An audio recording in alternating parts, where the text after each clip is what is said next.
लिए एक नया लेक्चर लेके आया हूँ और जो टॉपिक होगा फ्रेंड्स, मित्रों, दोस्तों, आज जो मेरा टॉपिक होगा वो कंपनी लॉ का है। जो टॉपिक चौथा या आठवां होगा मेरे ख्याल से ये लेक्चर होगा, उसमें कंपनी का गठन। फ्रेंड्स, अब हम जानते हैं कि कंपनी का गठन कैसे होता है। रजिस्ट्रेशन ऑफ कंपनी, एक कंपनी के निर्माता जो कंपनी निर्माण कर चलते हैं, गठन करना चाहते हैं, इस दौरान क्या क्या रूल्स होंगे, किस रूल को फॉलो करेंगे, इसका गठन कैसे होगा, इसमें विशेष रूप से हम 3 बातों पर कंसीडर करते हैं, विचार करते हैं। जब कोई कंपनी गठन की जाती है तो उस कंपनी में विशेष रूप से there are 3 most important elements including in this company organisation या रजिस्ट्रेशन। पहला है promotion, incorporation and commitment of business, यानी कंपनी का प्रवर्तन, निगमन और व्यवसाय का प्रारंभ करना। दोस्तों, जैसा कि आप सब जानते हैं, जब कंपनी का गठन होता है तो यही 3 बात है जिसमें विशेष रूप से कंपनी के जो डायरेक्टर होते हैं, कंपनी जो गठन करने जाते हैं, संचालक मंडल, इन तीनों बातों पर विशेष रूप से फोकस करता है।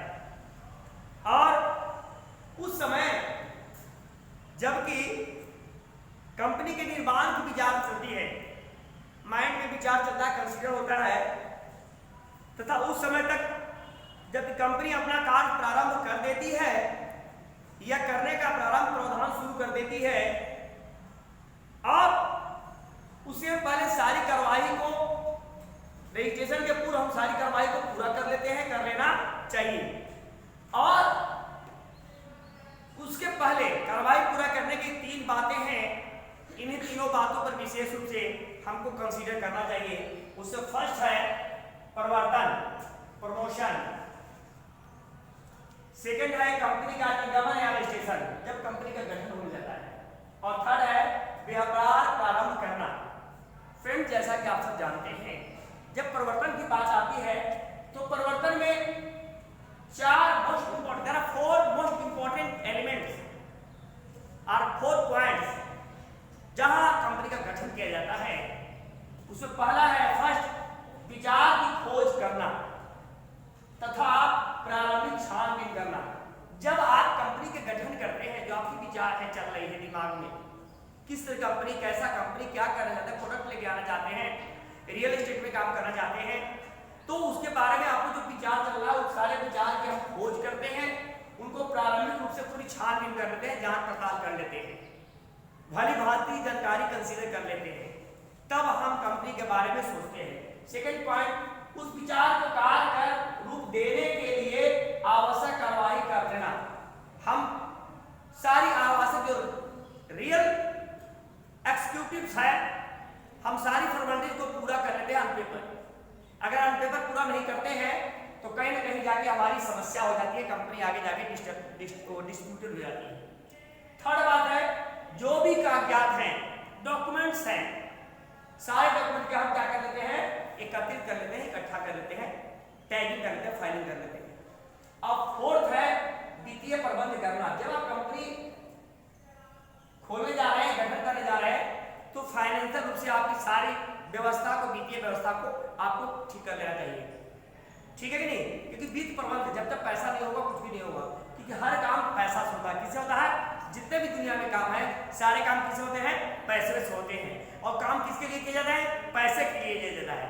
जो भी काम करता है सब पैसे के लिए करता है। तो फाइनेंशियल रूप से फाइनेंशियल प्रबंधन आप कर लेना होगा गठन के पूर्व। ये नहीं कि गठन करें और बाद में वित्तीय व्यवस्था करें, क्योंकि आप प्रबंधक हैं तो प्रबंधक की, मैनेजर की लायबिलिटी होती है, जिम्मेदारी होती है कि सारा वित्तीय व्यवस्था को हम मैनेज कर लें, व्यवस्थित कर लें। अब आई सेकंड पॉइंट, सेकंड है कंपनी का निगमन या रजिस्ट्रेशन। जब कंपनी का रजिस्ट्रेशन करने जाते हैं तो रजिस्ट्रेशन करने के लिए आपको 3 बातें यहाँ भी आती है। प्रारंभिक आती है, प्रीलिमिनरी एक्टिविटीज आती है, एक्सिक्यूटिव आती है। इसमें सेकंड है रजिस्ट्रार को प्रपत्रों की सुपुर्दगी तथा फीस भुगतान। जब कंपनी की, इसमें कंपनी का रजिस्ट्रेशन या रजिस्ट्रेशन में 3 बात आती है।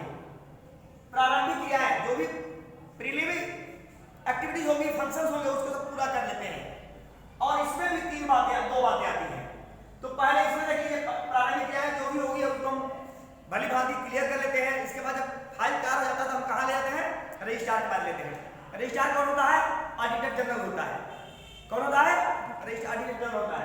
रजिस्ट्रार को सारे प्रपत्रों को हम जो बाइलाज बनाए हैं, सारे बाइलाज को, फाइल्स को हम सुपुर्द करते हैं।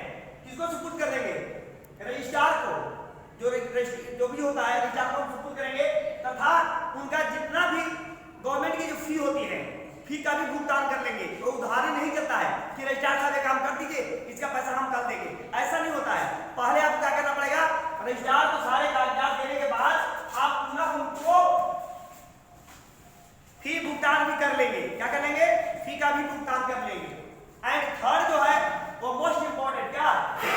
का प्रपत्र, प्रमाण पत्र प्राप्त करना। और जब निगमन हो जाएगी, रजिस्ट्रेशन हो जाएगा, तो पुनः हम क्या करते हैं, वहां से प्रपत्र हम ले लेते हैं रजिस्ट्रार ऑफिस से, रजिस्ट्रार कार्यालय से, क्योंकि वही मेरे पास प्रमाण होगा।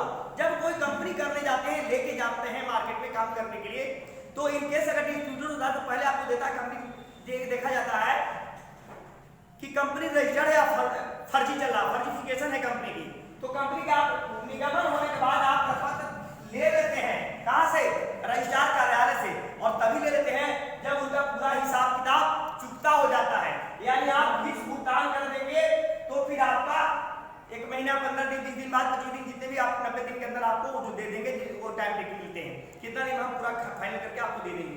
तो फीस वगैरह क्लियर रहेगा, तो आपको पूरा प्रपत्र आपको 30 दिन, 7 दिन, 45 दिन, जो भी आप टाइम लेंगे, जितना भी आपके सर्वर पे टाइम लगता है, वो लेकर के आपको पूरा कर देंगे, दे देंगे। तो आप ये जब क्लियर रहेगा, फीस वगैरह बकाया रहेगा, तो उधारी पे काम नहीं चलता है। आज नगद कल उधार, ऐसा बात नहीं होता है। पहले आज दे दीजिए, कैश का काम होगा। इसे ऑफिशियल जो भी काम होते हैं वो कैश काम होता है, उधारी वगैरह नहीं। हाँ, हमारा आपका बिहेव्स है जिसके आधार पर लिया जा सकता है कि 2 दिन बाद दे देंगे। और इसके बाद जब फाइनल हो जाएगा, तो पूरा प्रपत्र वहां निगमन का प्रमाण पत्र प्राप्त करना। आप पूरा प्रमाण पत्र प्राप्त कर लेंगे, तभी आप कोई काम करेंगे। अगर कोई बात होता है तो दिखाए कि मैं रजिस्टर्ड कंपनी हूँ, ठीक है ना? ये 3 बातें। इसके बाद इसमें भी आती है, इसमें भी 2 बातें आई प्रारंभ में। क्या? इसमें 2 चीज आती है कि रजिस्टर्ड का कार्यालय, रजिस्टर्ड कार्यालय का निश्चय करना। आप रजिस्टर्ड कार्यालय कहाँ खोलना चाहते हैं, उसकी भी कागजात होना चाहिए, कागज पर क्लियर होना चाहिए। दूसरी बात, कंपनी के नाम के उपलब्ध दोनों दी जाने वाली जानकारी प्राप्त करना। आप जो कंपनी के, आप पहली बात तो आप कार्यालय कहाँ खोलने जाते हैं, कागज पर क्लियर होता है, नाम, पता, एड्रेस सब होना चाहिए। दूसरी बात, कंपनी के नाम के उपलब्ध दोनों की जानकारी होनी चाहिए, दोनों पक्ष को जानकारी होनी चाहिए। पूरी जानकारी नहीं होगी तो काम गड़बड़ हो जाएगा। इसके बाद इस जो 1 से 7 पॉइंट है, इसमें 7 पॉइंट में लिखा हुआ है, पहला जो फर्स्ट होगा, सेकंड में 1 to 7 पॉइंट्स हैं, और 7 पॉइंट में पहला क्या है, पार्षद की सीमा नियम तैयार करना। पार्षद के जो सीमा नियम होगा उसको लिमिटेशन को आपको पूरा करना होगा। सेकंड, पार्षदीय अंतर्गत तैयार करना। पार्षद के अंतर नियम जो भी उनके फॉलो होगा रूल्स, उस रोल को आपको तैयार करना होगा। थर्ड, प्रबंध या पूर्तकालिक संस्कार प्रबंधक पर नियुक्ति पत्र का ठहराव। आप प्रबंधक मंडल में कितने इसके डायरेक्टर हैं, कितने मेंबर्स हैं, उसकी भी आपकी पूरी मैनेजमेंट करना होगा। फोर्थ, संचालकों की सहमति प्राप्त करना। जो भी कंपनी को संचालक कर रहे हैं उनकी सबके सहमति होनी चाहिए। ये नहीं कि 7 डायरेक्टर हैं और पता लगा 4 लोग चाह रहे हैं, 3 लोग नहीं चाह रहे हैं, तो ऐसे कंपनी नहीं चाहिए। सबके सहमति पत्र, सिग्नेचर होना चाहिए, आर्टिस्ट कार्ड होना चाहिए। और 5 है, संचालकों का योग्यता या अंश कोई हो लेने की लिखित आश्वासन प्राप्त करना। संचालक मंडल है तो अगर 7 लाख 1 लाख लगाया है तो सबको अंश पूंजी उसमें एफिडेविट लगा होना चाहिए।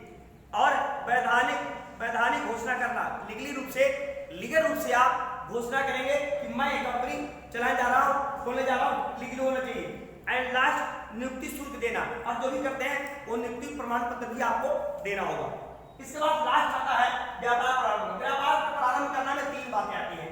फर्स्ट है प्राइवेट कंपनी। एक प्राइवेट कंपनी हो सकती है, पब्लिक कंपनी हो सकती है, या कोई limited banking and general insurance etcetera कुछ भी इसमें हो सकता है, 3 भी हो सकता है। ये जो पब्लिक कंपनी है, पब्लिक कंपनी में भी 3 बातें आती है। पहला है प्रविवरण निर्गमन करने वाली कंपनी। प्रविवरण जो करती है उन कंपनी की पूरी जानकारी इसमें होनी चाहिए। सेकंड क्या है, प्रविवरण ना एक ऐसी कंपनी जो प्रविवरण तैयार नहीं किया हो तो वैसी कंपनी इसमें आ सकती है। और थर्ड है प्रविवरण करने वाली और प्रविवरण न करने वाली कंपनियां इसमें सम्मिलित होती है। सो फ्रेंड, कंपनी के गठन में ये 3 बातें हैं जिससे कि एक डायरेक्टर मंडल को इन सारी चीजों को जानकारी भालीभांति कर लेना चाहिए। थैंक यू, धन्यवाद। यदि आप संतुष्ट हैं इस लेक्चर तो ठीक है, नहीं है तो पुनः जो अगली लेक्चर आएगी उसमें पुनः इसको क्लियर कर दूंगा। तब तक के लिए धन्यवाद। लेकिन इससे पहले नई वीडियो आएगी, आप जानते रहे कब आएगी, इसलिए पहले मेरे channel Shri point doctor Vijay Singh को लाइक और सब्सक्राइब और बेल आइकन जरूर दबाएं ताकि अगला वीडियो आएगा तो सबसे पहले आपको मिलेगा। थैंक यू, धन्यवाद।